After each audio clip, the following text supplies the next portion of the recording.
Olá, amigos da Ampulheta da História! Inscrevam-se no canal, compartilhem com seus amigos, lembrando que conhecimento e cultura ninguém tira de você. Rodando a vinheta.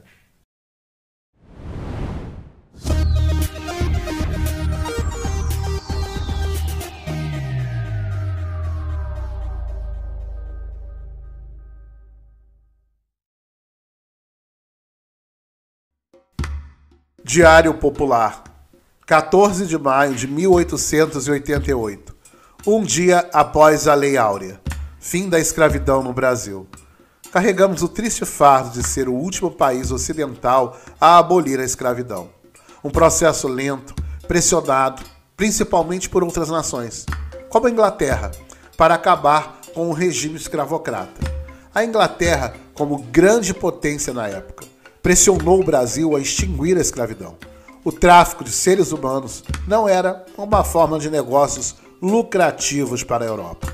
Período da Revolução Industrial, abrindo um leque para maior desenvolvimento de um mercado consumidor em expansão, mercado capitalista em ascensão. Inglaterra vivia o seu liberalismo clássico, do capitalismo e iluminismo. Ideias de liberdade faziam parte. Fora base esta pressão de interesses econômicos, mesmo havendo questões ideológicas e humanitárias. Seria necessário também afastar traficantes de escravos portugueses da costa ocidental da África.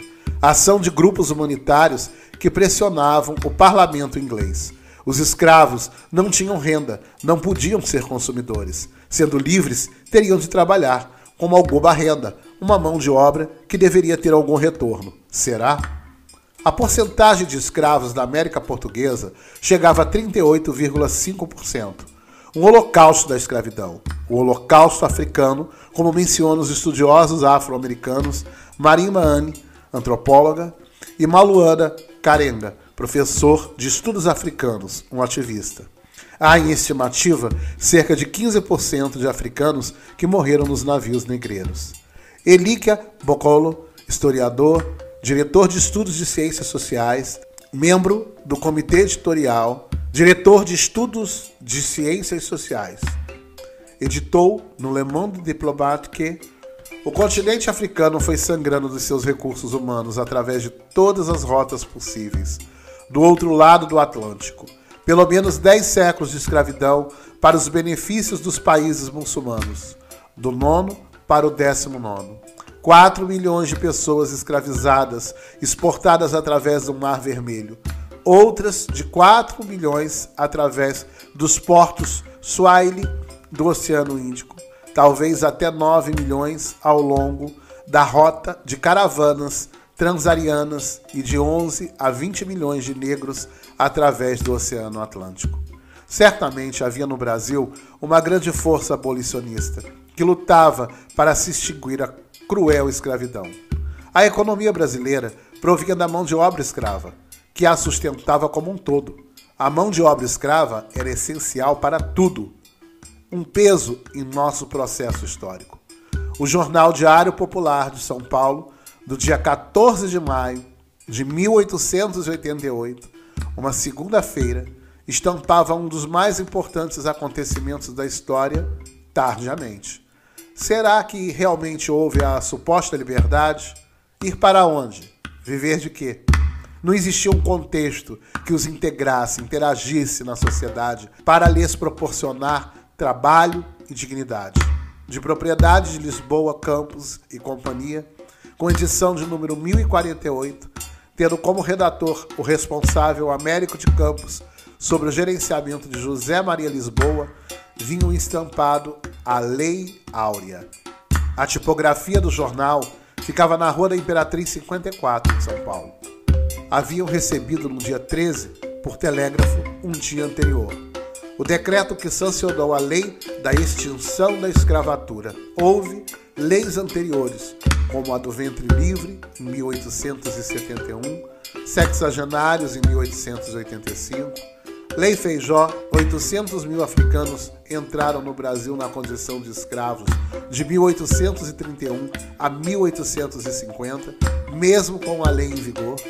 O que diminuiu só fora reduzir com a Lei de Eusébio de Queiroz, de setembro de 1850, que deixava totalmente a desejar, o dito popular leis para inglês ver. A história hoje é crítica, não romantizada, nem constituída somente feita por heróis. Assim, estampava a página do jornal.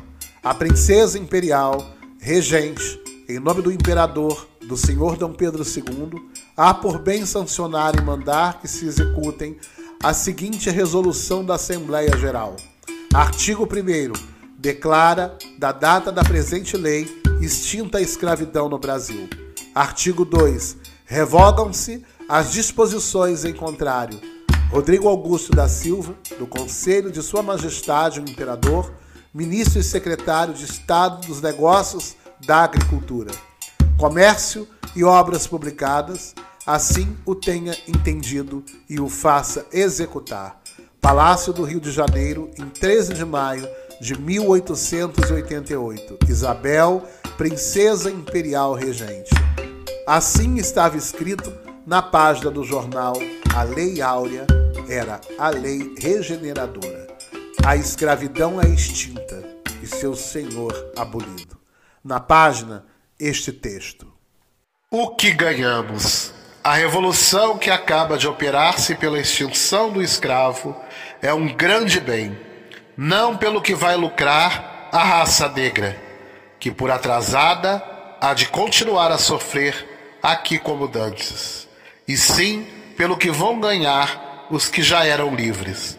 Até agora o trabalhador, sem salário, mantido pelo bacalhau, deixava largas margens na produção do país para alimentar enorme multidão de parasitas sociais. O salário para o trabalhador vai tornar-se mais difícil para todos a luta pela vida. Os parasitas hão de desaparecer, compelidos a trabalhar pela ausência das sombras, filhas do trabalho escravo. É este o primeiro benefício da reforma. O segundo benefício será o predomínio do homem inteligente, moral e ativo sobre o estúpido, imoral e preguiçoso, pela seguinte razão: com o despotismo do bacalhau, qualquer podia gerir operários.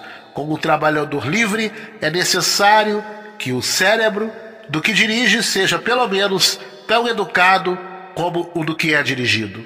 Esta lei econômica vai eliminar da direção de tudo quanto é trabalho coletivo o pessoal mau, porque esse sucumbirá na luta e abrirá as vagas necessárias para entrar nele, que tem o cérebro convenientemente educado e preparado para arcar com as dificuldades da nova ordem de causas. O homem apto para alongar, para que é apto a fazer os americanos a não espoleta política ou pimpolho protegido.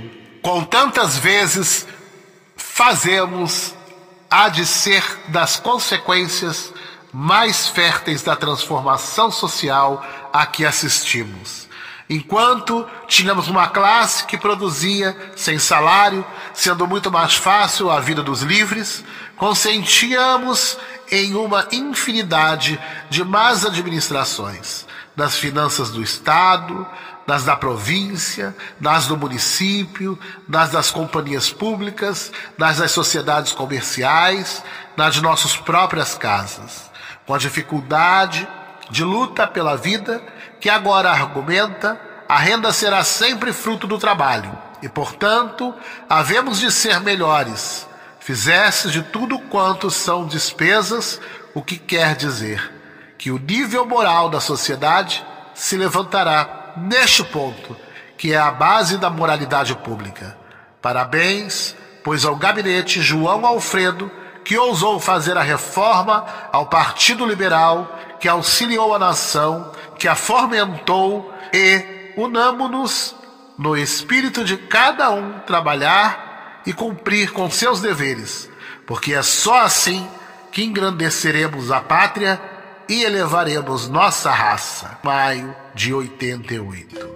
Couto de Magalhães. O que ganhamos? Será que foi mesmo assim? Se cancela, se apaga o período africano de nossa civilização? Deixam de ser senhores da elite brancos? Acabou ou persiste até hoje? Fizeram desse dia a liberdade, igualdade e dignidade a todos? Evidente que não. O legado da escravidão, do racismo, do ódio, do preconceito permanece forte aos dias atuais. Agora, em 2021, completa-se 133 anos da Lei Áurea no Brasil. No início do século XX, houve grupos e segmentos políticos e racistas que defendiam causas como imigração para branquear a nação. A discriminação forte aos dias de hoje, o aumento dos casos de homicídio de negros no Brasil, a gigantesca desigualdade social. 70% da linha de pobreza são de origem africana. Os brancos recebem 70% a mais que negros. Esses dados são fontes do IBGE de 2020. Gigante será o Brasil quando houver políticas públicas que funcionem para todos em igualdade e respeito. Os escravos libertos estavam sem direção, sem rumo. Muitos permaneceram nos engenhos. Uma curiosidade: o professor de História da Universidade Federal do Ceará, o professor Sebastião de Barros da Ponte, menciona o Ceará fora a primeira província a abolir a escravidão no Brasil, 4 anos anterior à Lei Áurea. Uma forte seca se abateu no Ceará, derrubando drasticamente a economia da região. Os senhores de engenho começaram a vender seus escravos a outras províncias, já sendo proibido o tráfico de africanos. Começa a ocorrer um comércio entre províncias. Alguns escravos levavam seus senhores à justiça. Houve diversas ações de liberdade na corte do Rio de Janeiro no século XIX. A historiadora e professora querida Keila Greenberg, em sua obra Liberata, A Lei da Ambiguidade, nos aponta diversos casos encontrados em suas pesquisas que se estendem ao direito brasileiro, à interpretação de juízes e advogados à época. Uma pesquisa nunca antes realizada. Liberata, A Lei da Ambiguidade, de Leila Greenberg, editora Relume do Mara. É uma dica que não pode faltar à sua leitura. Ainda temos muitos campos para pesquisas e descobertas sobre a escravidão no Brasil. Alforrias compradas pelos próprios escravos até 1745, principalmente na Bahia. Este vídeo é dedicado aos movimentos de resistência dos próprios escravos na época e de todos os que os apoiavam, aos que permanecem na luta diária pela igualdade para todos. Se você gostou deste vídeo, compartilhe com seus amigos, se inscreva no canal da Ampulheta da História, lembrando que conhecimento, informação e cultura ninguém tira de você. Um forte abraço e cuidem-se, precisamos!